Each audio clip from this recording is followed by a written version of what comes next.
My brother-in-law kept joking at every wedding that I was too ugly for his sister. He stopped laughing when I revealed his beautiful secret. The first time Ryan did it, I thought he was just being protective. At his college roommate's wedding, during the reception dinner, he stood up with his champagne glass and announced that some men marry up and others marry way, way up. Then he looked directly at me and Jessica, his sister, and said with a grin that thankfully love was blind. Everyone laughed. Jessica blushed and squeezed my hand under the table, whispering that Ryan was just being silly. But something about the way he'd paused before delivering the punchline, the way his eyes had lingered on my face with what looked like genuine disdain, made my stomach twist. I forced a smile and raised my own glass, playing along with what everyone assumed was harmless family teasing. But it didn't stop there. At Cousin Miranda's wedding 2 months later, Ryan cornered me at the bar and asked loudly enough for the groomsmen to hear whether I'd considered plastic surgery as an anniversary gift for Jessica. When I tried to laugh it off, he patted my shoulder and said he was just looking out for his little sister's happiness. The groomsmen chuckled uncomfortably and ordered another round. The pattern escalated at every family gathering. Ryan would make comments about my clothes being from discount stores, joke about Jessica being the prettier half of our couple, or suggest that I must have incredible hidden talents to compensate for my looks. Each comment was delivered with a smile and a laugh, making it impossible to call him out without seeming oversensitive. At Jessica's cousin's wedding in June, Ryan gave an impromptu toast about settling versus finding your dream partner. He talked about how some people get exactly what they deserve in life, while others get incredibly lucky. His eyes never left my face as he spoke, and when he finished, the entire reception gave him a standing ovation. Jessica was crying with joy, thinking he was celebrating our love. I sat there feeling sick to my stomach, watching our family and friends applaud what they thought was a heartfelt tribute to marriage, but I'd caught the subtext in every carefully chosen word. Ryan wasn't celebrating our union. He was systematically dismantling my worth as a husband while maintaining plausible deniability. The skill with which he operated was almost impressive, if it wasn't so cruel. The family began to internalize his narrative. Jessica's mother started suggesting I join a gym or take up golf to meet more successful men who could give me networking advice. Her father would make comments about hoping I could provide adequately for Jessica's future, given my middle management position at an accounting firm. Even my own parents began questioning whether I was ambitious enough. Jessica herself started asking subtle questions about why I didn't have more male friends or enjoy typical guy activities like fantasy football or poker nights. She wondered aloud why I preferred art museums to sports bars, cooking together to watching games. Ryan's constant implications about my inadequacy as a man were slowly poisoning her perception of me, even though she claimed to love me exactly as I was. The most insidious part was how Ryan made everyone complicit in his campaign against me. He'd ask other men at gatherings to include me in their conversations about sports or cars, knowing I'd struggle to contribute meaningfully. When I'd inevitably fall silent or excuse myself, he'd shake his head sympathetically and mutter something about Jessica deserving someone who could keep up with her brothers intellectually. My confidence eroded with each gathering. I started second-guessing my clothing choices, practicing sports knowledge before family events, and trying to modify my personality to better fit Ryan's definition of acceptable masculinity. Jessica noticed my efforts and praised me for trying to connect better with her family, not realizing that I was desperately attempting to survive her brother's psychological warfare. The breaking point came at Jessica's best friend's wedding in August. Ryan had been drinking heavily during the cocktail hour, and when it came time for the traditional bouquet toss, he grabbed the microphone from the DJ. He announced that everyone should make way for the single ladies, but maybe the married ones should participate too, in case they wanted to upgrade. His eyes locked on Jessica as he said it, and the entire reception erupted in laughter. Several people looked at me with pity, while Jessica stood frozen, finally understanding the cruelty behind her brother's words. I excused myself to the bathroom and called my brother Kevin for support. Kevin had always been my closest confidant, and he'd witnessed Ryan's behavior at several family events. When I told him how degrading the wedding had been, Kevin was furious. He suggested I confront Ryan directly and demand that he stop the constant humiliation. But I knew that would only make me look weak and defensive in front of Jessica's family. Kevin reminded me that I'd been documenting Ryan's behavior in my journal for months, keeping track of every insult and its impact on my marriage. 3 weeks later, I had to travel to Chicago for a work conference on new accounting software implementations. It was a boring 2-day event, but it offered a chance to get away from the family drama and clear my head. On the second evening, after the conference sessions ended, I decided to explore downtown Chicago instead of staying in my hotel room like usual. I wandered into a neighborhood called Boys Town, drawn by the vibrant nightlife and interesting restaurants. The area had an energy that felt different from anywhere I'd been before, welcoming and authentic in a way that reminded me of college when I felt more confident about who I was. I stopped at a small bistro for dinner and ended up talking to the bartender about local recommendations. He suggested a club called Atmosphere that featured live jazz music and craft cocktails. I wasn't much of a club person, but something about his enthusiasm convinced me to check it out. The venue was smaller and more intimate than I'd expected, with exposed brick walls and dim lighting that created a cozy atmosphere. I found a seat at the bar and ordered a whiskey neat. That's when I saw him. Ryan was on the dance floor, moving intimately with a tall, dark-haired man who looked to be about our age. They were completely absorbed in each other, Ryan's hands resting on his partner's waist as they swayed to the slow jazz number. This wasn't the aggressive, hyper-masculine Ryan I knew from family gatherings. This version was tender, vulnerable, genuine. I sat frozen at the bar, watching Ryan kiss this man deeply in the middle of the dance floor. The kiss was passionate but also sweet, the kind of kiss you see between people who are truly in love. Ryan's entire demeanor was different, his usual rigid posture replaced by fluid, natural movements. He looked happy in a way I'd never seen at any family event, including his own wedding. They left the dance floor together and found a quiet booth in the corner. I watched Ryan lean across the table, holding his partner's hands and talking animatedly about something that made them both laugh. The contrast between this intimate, affectionate version of Ryan and the cruel, mocking person who tormented me at every family gathering was staggering. I ordered another whiskey and tried to process what I was witnessing. Around midnight, they prepared to leave together. I followed at a distance, staying far enough back to avoid detection, but close enough to confirm what I was seeing. In the parking lot, Ryan kissed his partner goodbye with the same tenderness I'd observed on the dance floor. They exchanged what looked like loving words before getting into separate cars. Ryan sat in his BMW for several minutes after his partner left, and even from across the lot, I could see him smiling. But then something shifted in his expression, the joy fading as reality seemed to crash back over him. His shoulders slumped, and he put his head in his hands, looking suddenly exhausted. I watched him sit there for nearly 10 minutes before finally driving away. I returned to my hotel room and spent the rest of the night staring at the ceiling, trying to understand the implications of what I'd discovered. Ryan's obsessive focus on my masculinity, his constant need to tear down my relationship with Jessica, his hyper-focus on traditional gender roles at family gatherings. It all made sense now. He wasn't protecting his sister from an inadequate husband. He was projecting his own insecurities and self-hatred onto me. Every attack on my manhood was really an attack on himself. Every joke about my inadequacy was his way of deflecting attention from his own perceived failures. I'd been the convenient target for all the rage and shame he felt about his own identity, a punching bag for emotions he couldn't direct where they actually belonged. The flight home gave me hours to think about how to handle this information. Part of me wanted to confront Ryan directly and demand that he stop the harassment, now that I understood his motivation. Another part wanted to tell Jessica everything and let her deal with her brother's hypocrisy.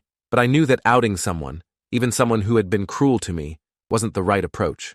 Jessica picked me up at the airport, chattering excitedly about the plans for our third wedding anniversary party the following weekend. Her parents were hosting a backyard celebration with about 50 family members and friends. She'd been planning the menu and decorations for weeks, treating it like a renewal of our vows. I listened to her enthusiasm while wondering how Ryan would behave. The week before the party, Ryan called me directly for the first time in months. He claimed he wanted to apologize for going too far at the recent wedding, saying he'd been drinking and hadn't meant to embarrass me in front of everyone. His voice sounded strained, almost desperate, and I wondered if he somehow suspected that I'd seen him in Chicago. I accepted his apology without enthusiasm, curious about his sudden change of heart. Jessica was thrilled when I told her about Ryan's call, interpreting it as a sign that her brother was finally ready to welcome me fully into the family. She spent the next few days planning special touches for the anniversary party, including a surprise speech she wanted Ryan to give about the importance of family bonds. I didn't have the heart to tell her that her brother's apology had felt more like manipulation than genuine remorse. The anniversary party arrived on a perfect Saturday afternoon in late September. Jessica's parents had transformed their backyard with string lights, white tablecloths, and bouquets of fall flowers. Jessica looked radiant in a flowing blue dress that matched her eyes, and I felt genuinely grateful for our marriage despite the ongoing family tensions. The first few hours were pleasant, with relatives sharing memories of our wedding. Ryan had been relatively quiet during the early part of the celebration, sticking close to his wife Linda and avoiding his usual commentary about my inadequacies. I began to hope that maybe our phone conversation had actually meant something, that he was finally growing out of his need to humiliate me at every gathering. But as the afternoon wore on and the alcohol flowed more freely, I noticed him watching me with that familiar, calculating expression. Linda seemed unusually subdued at the party, barely speaking to anyone and drinking more wine than I'd ever seen her consume. When Jessica tried to engage her in conversation about their upcoming vacation plans, Linda's responses were short and distracted. I wondered if there were problems in their marriage that went beyond what I'd observed in Chicago, tensions that might be connected to Ryan's secret life. The moment came during the traditional anniversary toast, earlier than I'd expected. Ryan stood up suddenly, tapping his wine glass with a fork to get everyone's attention. The entire backyard fell silent as 50 family members turned to listen to what they expected would be a heartfelt tribute to his sister's marriage. Ryan began by talking about the importance of honesty in relationships. He continued by saying that some marriages were built on genuine compatibility, while others were based on one partner being grateful for any attention at all. The familiar sick feeling returned to my stomach as I realized he was building toward another public humiliation. Jessica was beaming beside me, completely oblivious to the direction her brother's speech was taking. Her parents nodded approvingly. Ryan's voice grew louder and more pointed as he suggested that anniversary celebrations were a good time to reflect on whether couples were truly suited for each other, or whether one partner had simply settled for whatever they could get. He looked directly at me and said that some husbands brought money, others brought looks, and others brought, well, personality. The crowd chuckled. I felt Jessica's hand tighten in mine as she began to understand the cruel subtext of Ryan's speech. Her face flushed with embarrassment and anger as her brother continued his systematic destruction of my reputation in front of our entire extended family. This was worse than his previous attacks because it was happening on our anniversary, during what should have been a celebration of our love. That's when I made my decision. I stood up slowly, my heart pounding but my voice steady, as I asked Ryan if I could add a few thoughts to his toast. The backyard fell completely silent, except for the sound of wind chimes on the back porch. Ryan looked surprised, but nodded, probably expecting me to deliver some weak attempt at humor that would only reinforce his narrative. I thanked everyone for coming to celebrate our anniversary, and said that Ryan was absolutely right about the importance of honesty in relationships. I mentioned that I'd recently learned something important about authenticity and the courage it takes to show your true self to the people you love. Ryan's smirk began to fade as he sensed something different in my tone, something more confident than usual. I continued by saying that I'd had an interesting experience during my recent business trip to Chicago, where I'd discovered a neighborhood that celebrated people living their authentic lives without shame or fear. Ryan's face went completely white as he realized where this was heading. His wife Linda looked confused, but several family members were leaning forward with interest, sensing that something significant was happening. I described visiting a jazz club where I'd witnessed something beautiful, a couple dancing together with genuine love and tenderness, showing their true selves to each other and the world around them. Ryan tried to interrupt, but I held up my hand and continued speaking in the same calm, measured tone that had captivated the audience. Jessica squeezed my hand tighter, still not understanding but sensing my newfound strength. I explained that watching this couple had taught me that real strength comes from being honest about who you are, not from tearing down others to hide your own insecurities. The man I'd observed at the club had been tender, vulnerable, authentic in a way that required tremendous courage. He'd shown me what genuine masculinity looked like, how real men treat the people they love with respect and kindness. Ryan was shaking now, his face cycling between rage and terror as he realized his secret was about to be exposed. But I wasn't finished. I looked directly at him and said that this experience had helped me understand something important about the people who feel the need to constantly attack others. Usually, they're fighting battles with themselves, projecting their own pain and self-hatred onto innocent targets. I concluded by saying that I hoped everyone in our family could find the courage to live authentically, to stop hurting others as a way of avoiding their own growth, and to build relationships based on honesty rather than performance. I raised my glass and toasted to truth, love, and the courage to be who we really are. The entire backyard erupted in applause, with several family members wiping away tears. Ryan sat down heavily, his face gray and his hands trembling. Linda was staring at him with growing comprehension, pieces of their marriage suddenly making sense in ways she'd never allowed herself to consider before. Jessica's parents looked confused but supportive, still not understanding the subtext, but recognizing that something important had shifted in the family dynamic. The rest of the party passed in a blur of congratulations and heartfelt conversations. Multiple family members approached me privately to thank me for my speech and to apologize for not speaking up sooner about Ryan's cruel behavior.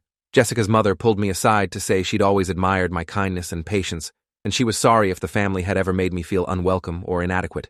Jessica's father cornered me near the dessert table and asked directly what my speech had really been about. I could see the concern in his eyes, the protective father trying to understand if there was a threat to his family's stability. I chose my words carefully, explaining that Ryan had been struggling with some personal issues that were affecting his behavior toward me, and I hoped my speech might encourage him to seek help. Ryan left the party early with Linda, claiming he felt sick. Jessica watched them go with a troubled expression, finally beginning to understand the pattern of behavior she'd been defending for years. As they walked to their car, I could see Linda interrogating Ryan intensely, her hands gesturing with obvious agitation while he hunched his shoulders defensively. Their marriage was clearly in crisis. That evening, as we cleaned up after the celebration, Jessica asked me directly what my speech had really been about. The backyard was quiet now, string lights casting gentle shadows as we gathered empty plates and folded chairs. I told her everything, from the years of systematic humiliation to what I'd witnessed in Chicago. She deserved to know the truth about her brother's campaign against me. Jessica cried as she realized how blind she'd been to her brother's cruelty, how much damage his comments had done to both my self-esteem and our marriage.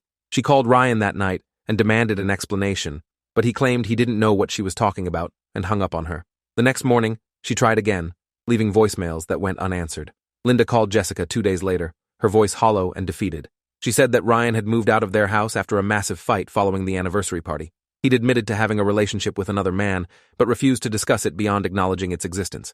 Linda was filing for divorce and needed Jessica's support in navigating the legal complexities of dividing assets and arranging custody. The family dynamics shifted completely after the anniversary party. Ryan stopped attending gatherings altogether, and when he did appear at mandatory events like funerals or graduations, he stayed quiet and left early. Several relatives reached out to apologize for enabling his behavior and to express their genuine affection for me as part of the family. Jessica's relationship with me deepened as she worked to undo the damage. Jessica's parents struggled with their son's revelation, not because of his sexuality, but because of his years of cruelty toward me. Her mother confided that she'd always sensed Ryan was unhappy, but had assumed it was work stress or marital problems. The systematic nature of his attacks on me, viewed through the lens of his own internal struggles, horrified her. She asked how they could make amends for enabling his behavior.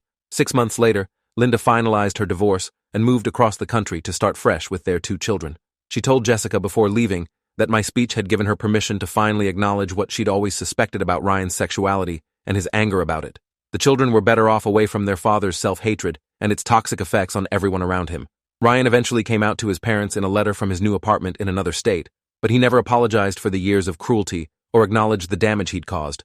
The letter was clinical and defensive, blaming family pressure and societal expectations for his behavior without taking personal responsibility for the specific harm he'd inflicted on me and our marriage. Jessica tried to maintain a relationship with him, calling regularly and sending photos of family gatherings he'd missed. But his refusal to take responsibility for his behavior made reconciliation impossible. He'd chosen to destroy others rather than face his own truth, and that choice had cost him his family, his marriage, and his integrity. Their conversations grew shorter and less frequent as months passed. I learned through mutual friends that Ryan was living with the man I'd seen him with in Chicago, apparently having moved across the country to be with him. Part of me felt happy that he'd found the courage to live authentically, even as I remained angry about the years of damage he'd caused. His new relationship seemed healthy, according to reports, which made his previous cruelty even more inexplicable. The healing process for Jessica and me took time and intentional effort. We started couples counseling to address the ways Ryan's campaign had affected our marriage, working to rebuild the confidence and trust that his constant undermining had eroded. Jessica had to confront her own role in enabling his behavior, while I had to learn to assert myself more effectively when faced with manipulation and emotional abuse. 2 years after that anniversary party, Jessica and I renewed our vows in the same backyard where I'd finally found my voice. This time, the celebration was pure joy, surrounded only by people who loved and supported us genuinely. Ryan wasn't invited, but his absence felt like freedom rather than loss. The guest list was smaller, but the happiness was deeper, authentic rather than performed. Jessica's parents walked me down the aisle alongside their daughter, symbolically welcoming me into the family in a way that had never happened before. During the ceremony, I thought about the journey from that first cruel joke at a wedding years ago to this moment of genuine acceptance and love. The transformation had been painful, but ultimately liberating, teaching me that sometimes the most beautiful secret is simply learning to live without the people who refuse to let you shine.